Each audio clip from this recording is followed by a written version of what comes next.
নমস্কার সবাইকে, good morning. আশা করব সবাই ভালো আছেন, সুস্থ আছেন। শান্তনু দাস ইউটিউব চ্যানেলের পক্ষ থেকে সবাইকে স্বাগত জানাচ্ছি। আজকে আরেকটা নতুন ভিডিও নিয়ে আমি আপনাদের সামনে হাজির হয়েছি। আপনারা জানেন যে আগস্ট মাসের 2 তারিখে শ্রীলঙ্কার মাটিতে 3টি ওয়ানডে সিরিজ খেলবে রোহিত শর্মা অ্যান্ড কোম্পানি। তা সেই ম্যাচের নিউজ নিয়ে, সেই ম্যাচের ভিডিও নিয়ে আমি হাজির হয়েছি। আজকে আমরা আলোচনা করব যে ভারতীয় দলের বেশ কিছু সিনিয়র ক্রিকেটার এই টিমে আছেন এবং সেই বিষয় নিয়ে আলোচনা করব। তারা কোথায় আছে, কত দূর আছে, সেই সব নিয়ে আমরা আজকে আলোচনা করব। তো আলোচনার শুরুতেই বলে রাখি, ভারতীয় দলের যেসব সিনিয়র ক্রিকেটার রোহিত শর্মা, বিরাট কোহলি, রবীন্দ্র জাদেজা, এরা টি20 ফরম্যাট থেকে 2024-এ যে গত বিশ্বকাপ গেল, সেই বিশ্বকাপ সমাপ্তি হওয়ার পরে তারা অবসর ঘোষণা করেছে এবং সেই অবসর ঘোষণার পরে ভারতীয় দলের নতুন হেড কোচ হয়ে এসেছেন গৌতম গম্ভীর। এটা আমরা সবাই জানি।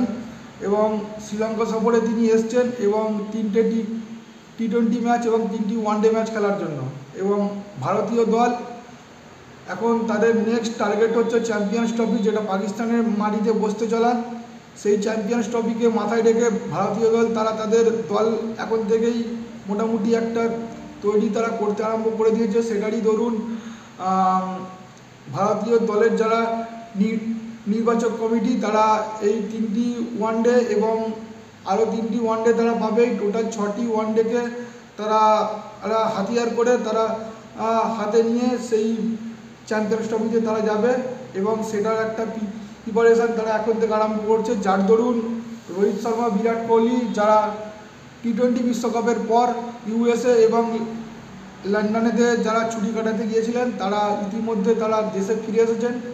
দেশে ফিরে এসে তারা শ্রীলঙ্কার উদ্দেশ্যে তারা রওনাও দিয়েছেন এবং আমার কাছে খবর পাওয়া মাত্র তারা শ্রীলঙ্কাতে ল্যান্ড করে গেছেন। ল্যান্ড করে রোহিত শর্মার কথা বলতে পারি, রোহিত শর্মা দুদিন আগেই রাত্রে রোহিত শর্মা, শ্রেয়স আইয়ার, কেএল রাহুল এবং কুলদীপ যাদব তারা ল্যান্ড করে গেছেন এবং তাদের কালকে প্র্যাকটিস সেশন হওয়ার কথা ছিল কলম্বো স্টেডিয়ামে, কিন্তু কলম্বো স্টেডিয়ামে প্রচণ্ড পরিমাণে জল হওয়ায় তারা প্র্যাকটিস করতে পারেনি।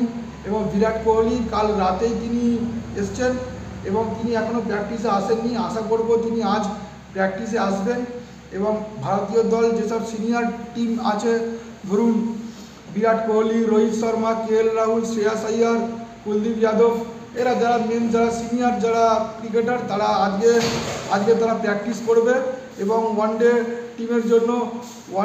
টিমের জন্য তারা তৈরি হবে, এই আশা রাখছি। এবং এই 3টি ওয়ানডেতে খুব একটা গুরুত্বপূর্ণ খেলা হতে চলেছে এই কারণ চ্যাম্পিয়ন্স ট্রফি সামনে এবং চ্যাম্পিয়ন্স ট্রফি মাথায় রেখে তারা রোহিত শর্মা যে কী পরিকল্পনা সাজান সেটাই এখন দেখার। কারণ গৌতম গম্ভীরের সাথে কাজ করা তার আগে কোনো অভিজ্ঞতা হয়নি রোহিত শর্মার। এই প্রথম রোহিত শর্মা এবং গৌতম গম্ভীর দুজনে একসঙ্গে মিলে কাজ করবেন এই ওয়ানডে টিমেতে কাজ করবেন। এবং বিরাট কোহলির সাথে তার কীরকম সম্পর্ক হয়, কীরকম কী আন্ডারস্ট্যান্ডিং হয়, সেটা খুব দেখার জন্য আমরা খুব মুখিয়ে আছি। এবং 3টি ওয়ানডেতে বিরাট কোহলি, রোহিত শর্মা এবং শ্রেয়স আইয়ার, কেএল রাহুল, যিনি অনেকদিন পর লম্বা টিমে কামব্যাক করেছেন, কারণ তিনি লাস্ট ওয়ানডে খেলেছেন 2024-এ যে 50 ওভার ওয়ার্ল্ড কাপ হলো, যেটা ভারতের মাটিতে অনুষ্ঠিত হয়েছিল। সেখানে কেএল রাহুল লাস্ট তিনি ওয়ার্ল্ড কাপ 50 ওভারে ম্যাচ খেলেছেন এবং শ্রেয়স আইয়ারও সেম, তিনিও লাস্ট 50 ওভারের ম্যাচ ওই 50 ওভারের বিশ্বকাপে তিনি খেলেছেন। সব মিলিয়ে একটা সিনিয়র টিমটা কীরকম রেসপন্স করে এই 3টে ম্যাচে, সেটাই এখন দেখার। তা আজকে খুব যদি বৃষ্টি না হয়, খুব যদি জল না হয়, তাহলে ভারতীয় দলের কলম্বোতে যে স্টেডিয়াম, সেই স্টেডিয়ামে ভারতীয় দলের আজকে অনুশীলন করার কথা। এবং ভারতীয় দলের আরও যেসব স্কোয়াডের মেম্বার, তারা এখন পালিকেল্লিতে আছে, কারণ পালিকেল্লিতে অলরেডি একটা টি20 ম্যাচ একটা বাকি আছে। এবং পুরো coaching staff Gautam Gambhir, Ryan ডেন্ডুস্কাতে এবং bowling coach, fielding coach Dilip, তারা এখন পালিকেল্লিতেই আছে। এবং এই যে কলম্বোতে যে সিনিয়র ক্রিকেটাররা এসছে। অভিষেক নায়ার যিনি ভারতীয় দলে আরেক অ্যাসিস্ট্যান্ট কোচ, তিনি এসছেন এই কলম্বোতে ভারতীয় দলকে প্র্যাকটিস করানোর জন্য। কিন্তু কালকে প্র্যাকটিস করানো হয়ে ওঠেনি, কারণ কালকে কলম্বো স্টেডিয়ামে প্রচণ্ড জল হয়। সেই জল হওয়ার দরুন ভারতীয় দলের প্র্যাকটিস সেশন বাতিল হয়। এবং আজকে যদি জল না হয় তাহলে ভারতীয় দল তারা প্র্যাকটিস সেশন করবে এবং তারা আগামী যে 3টে যে ওয়ানডে ম্যাচ তারা শ্রীলঙ্কার বিরুদ্ধে খেলবে সেটার জন্য একটা প্রস্তুতি তারা নেবে। দেখা যাক আজকে কি হয়। এরপরে নেক্সট যেসব আপডেট খবর সেগুলো আমি আমার নেক্সট ভিডিওতে জানাবো। তা আজকের ভিডিও এই পর্যন্তই।